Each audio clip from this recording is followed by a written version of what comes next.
Right now, many people who are below the age of 30 here in America are under this impression that the world is going to end in just a few short years. And the reason that they have this impression is not a mystery. For instance, if you happen to be in New York City and you take a casual stroll down Union Square, you'll come across a massive doomsday clock, which is quite literally counting down, second by second, the time that we have left before the supposed effects of global warming become irreversible. That clock, by the way, was set up right around the same time that several lawmakers began to float the idea publicly that we only have 12 years left before the world ends. Here's, for instance, Alexandria Ocasio-Cortez speaking about this very issue back in the year 2019. Millennials and people and, Gen Z and all these folks that come after us are looking up, and we're like, the world is going to end in 12 years if we don't address climate change. And your biggest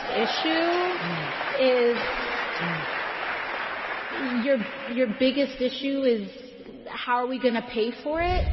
And wouldn't you know it, just a few short months after she made that statement, the clock in Union Square, which used to just be a normal clock, was changed to instead be a doomsday clock. Now, whether the countdown is actually true or not, you can make up your own mind. The YouTube fact checkers definitely think it's true, given the fact that almost under any video that mentions climate change, they add their official stance as a disclaimer. However, setting that aside, there is something else that I believe is worth highlighting. The fact that very often it's exactly these types of bold predictions about specific dates when something should happen, but winds up not coming true, which has pretty much undermined the credibility of so-called climate experts, at least in the eyes of most of the public. And so while the doomsday clock over in Union Square continues to tick away, let's take a short journey through time and look at the 33 climate predictions which turned out to be wrong. Now, let's begin our journey in October of 1958. That was when the New York Times published an article in which they wrote this, quote, "Some scientists estimate that the polar ice pack is 40% thinner and 12% less in area than it was a half century ago, and that even within the lifetime of our children, the Arctic Ocean may open, enabling ships to sail over the North Pole." At the time the article mentioned, the Arctic ice sheet was about 7 feet thick, which was again in 1958. And today, when we look at today's data, it's still about 7 feet thick.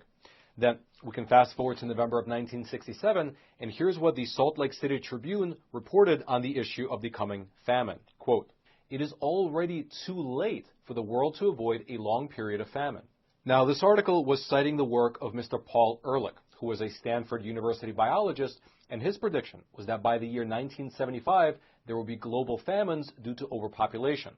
According to this report, he went so far as to propose lacing both the food supply as well as the water drinking supplies here in America with sterilization chemicals in order to cut down on the growing population. And by the way, this worry of too many people was on top of another worry at this particular time, the coming ice age. For instance, in April of 1970, here is what the Boston Globe reported, quote, "Scientists predict a new ice age by the 21st century. Citing a pollution expert named James Lodge, the Boston Globe continued by writing this, quote, "Air pollution may obliterate the sun and cause a new ice age in the first third of the new century." And these predictions of a coming ice age just continued to roll on. In July of 1971, a report in the Washington Post, this time citing a NASA scientist, it wrote this, quote, "The world could be as little as 50 or 60 years away from a disastrous new ice age." Which is funny, given the fact that 50 years from 1971 is pretty much exactly today. Then, in December of 1972, you had two geologists from Brown University who wrote a highly publicized letter to President Nixon, saying that, quote, "A conference attended by 42 top American and European investigators concluded a global deterioration of climate by order of magnitude larger than any hitherto experienced by civilized mankind is a very real possibility and indeed may be due very soon. The present rate of cooling seems fast enough to bring glacial temperatures in about a century, if continuing at the present pace." Then you fast forward about a year and a half to January of 1974, and here was what was written in the Guardian newspaper, quote, "Space satellites show new ice age coming fast." Then 5 months later, in June of 1974, a story in Time magazine, it asked a very similar question, quote, "Another ice age? Telltale signs are everywhere, from the unexpected persistence and thickness of pack ice in the waters around Iceland to the southward migration of a warmth-loving creature like the armadillo from the Midwest. And this trend of predicting a coming ice age continued for the next 4 years. For instance, in January of 1978, here is what was written in the New York Times. Quote, an international team of specialists has concluded from 8 indexes of climate that there is no end in sight to the cooling trend of the last 30 years, at least in the northern hemisphere. However, it appears that an end to the trend was in sight, because just a year later, that very same newspaper, meaning the New York Times, was reporting the exact opposite. Here's one of their stories from February of 1979, which is again a year from the previous one we just read. Quote, there is a real possibility that some people now in their infancy will live to a time when the ice at the North Pole will have melted, a change that would cause swift and perhaps catastrophic changes in climate. Then, 3 years later, in May of 1982, the New York Times even gave a potential date for this coming collapse. In a story where they were citing the executive director of the United Nations Environmental Program, here's what they wrote, quote, if the world didn't change course, it would face an environmental catastrophe which will witness devastation as complete, as irreversible as any nuclear holocaust by the year 2000. There were other predictions which came and went as well. For instance, in September of 1988, there was a report in AFP which said that the island nation of the Maldives was at risk of becoming completely covered by a, quote, gradual rise in average sea level in 30 years, and that the end of the Maldives and its people could come sooner if drinking water supplies dry up by 1992, as predicted. And just for your reference, the Maldives are still not underwater, and instead they're actually thriving and developing. Just last week, there was in fact a $148 million contract that was issued to build 120 new luxurious beachfront villas over in the Maldives, an island that, according to this article at least, should be underwater by now. Regardless, these predictions just didn't stop. In June of 1989, which by the way is the same month as the Tiananmen Square massacre, the San Jose Mercury News, they reported this, quote, a senior environmental official at the United Nations, Noel Brown, says entire nations could be wiped off the face of the earth by rising sea levels if global warming is now reversed by the year 2000. Then we fast forward to the year 2000, and even though many of these earlier predictions didn't quite pan out, well, they were replaced by new predictions. For instance, in March of 2000, here was what an article in The Independent said about specifically the UK. Quote, snowfalls are now just a thing of the past. Children just aren't going to know what snow is. Within a few years, winter snowfall would become a very rare and exciting event. For your reference, it still snows in the UK pretty much every winter, especially in the middle and northern part of the country. Regardless, let's fast forward another year to December of 2001, and here is what a story from the Albuquerque Journal said, quote, the changes in climate could potentially extirpate the sugar maple industry in New England within 20 years, according to George Hurt, co-author of a 2001 global warming report commissioned by the U.S. Congress. For your reference, 22 years after that report, and New England still produces plenty of maple syrup to this day.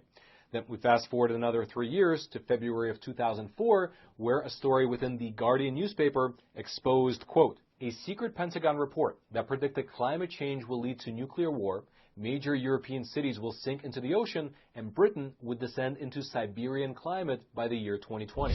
And as we mentioned earlier, although it does still snow in Britain, by the year 2020, it was nothing like the climate of Siberia.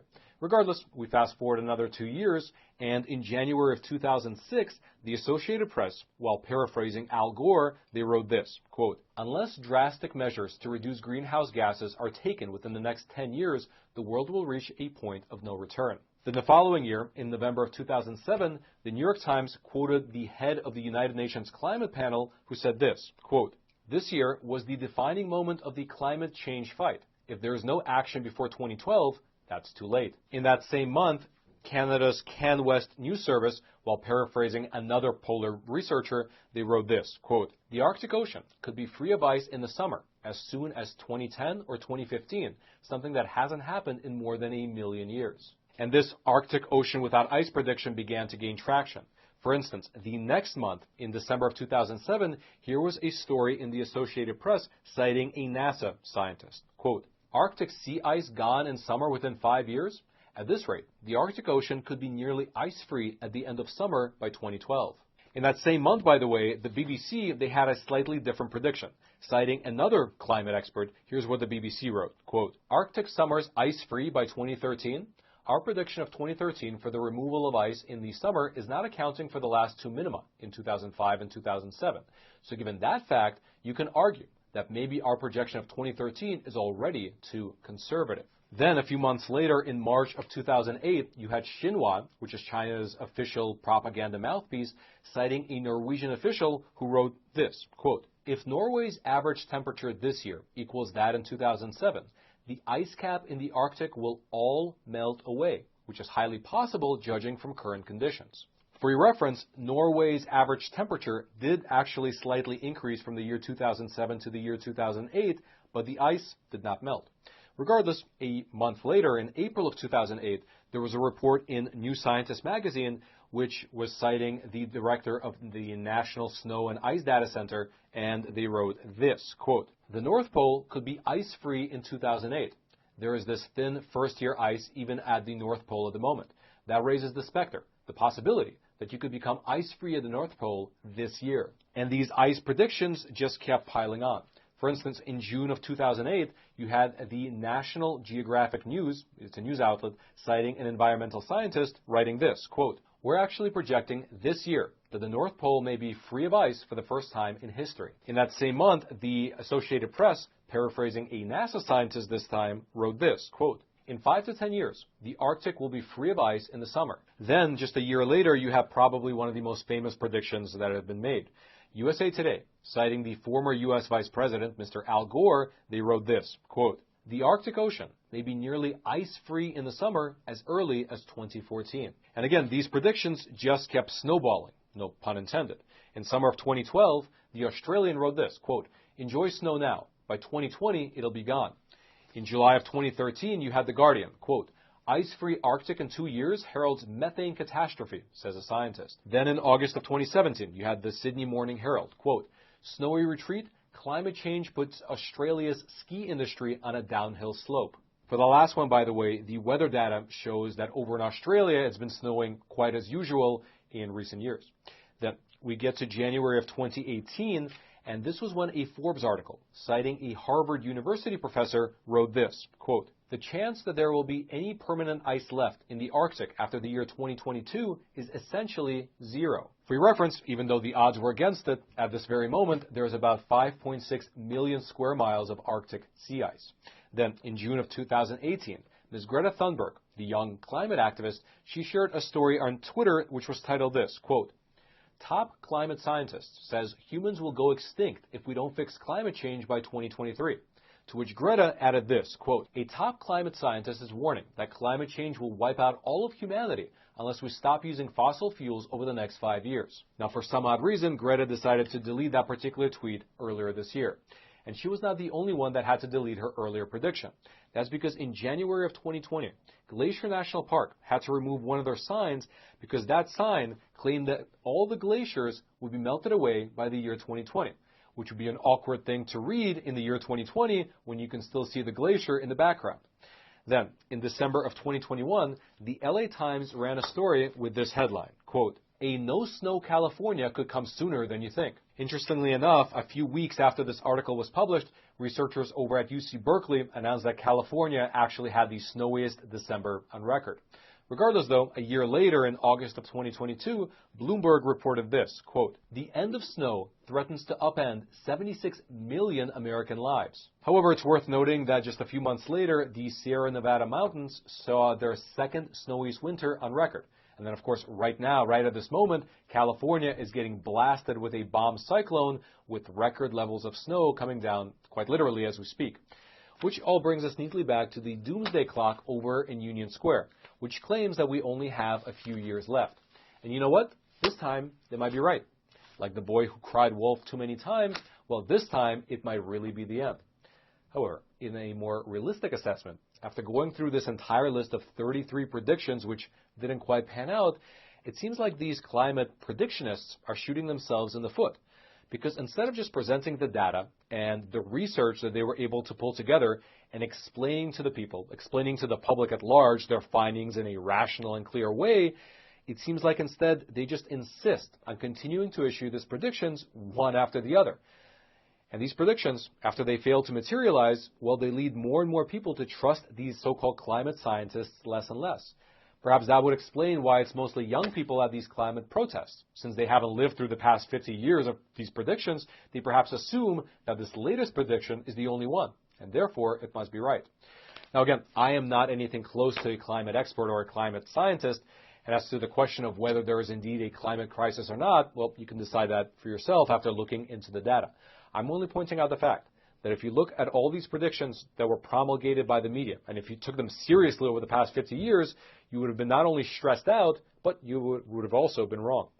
If you'd like to go through any of the links and articles that we presented in today's episode, which, by the way, was only a small representative sample because there are quite literally hundreds of these types of articles, regardless, though, if you'd like to go through the ones that we presented, I'll throw them all down into the description box below. Actually, I'll throw one link, and when you go to that link, all of them will be listed out there. They'll be down in the description box below. And then until next time, I'm your host, Roman from the Epoch Times. Stay informed, and most importantly, stay free.